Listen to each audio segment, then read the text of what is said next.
Welcome back my YouTube channel. Hello लोगोफोर, नोंथांमोननि गेजेराव आरो मोनसे गोदान भिडिअ आपडेट लानानै फैलायबाय।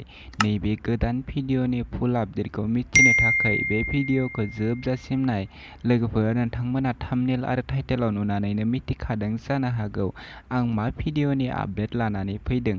लोगोफोर, नोंथांमोना सोरबा नायखाबाय जानो हागौ थेवबो आपडेट खालामनानै होफिनबाय। नैबे भिडिअखौ जोबजासिम नायलांदो होनब्लासो मिथिगोन बे गोदान भिडिअखौ बबे चेनेलाव होदों।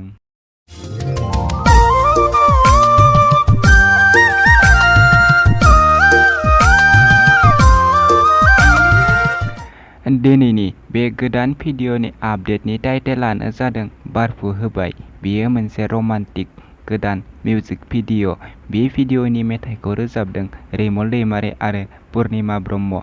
बे भिडिअआ जोबोरैनो मोजां जादों। नोंथांमोना दासिमबो नायाखै अब्ला नायनानै लानो हागोन।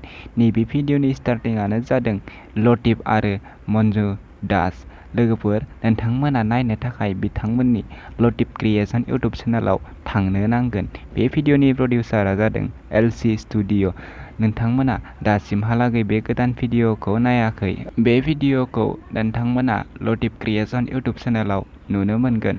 नोंथांमोना दासिमहालागै नायाखै अब्ला बिथांमोननि नैबे इउट्युब चेनेलाव थांनानै बिथांमोननि नैबे गोदान मिउजिक भिडिअखौ नायहैदो आरो चेनेलखौ साबस्क्राइब खालामनानै होदो।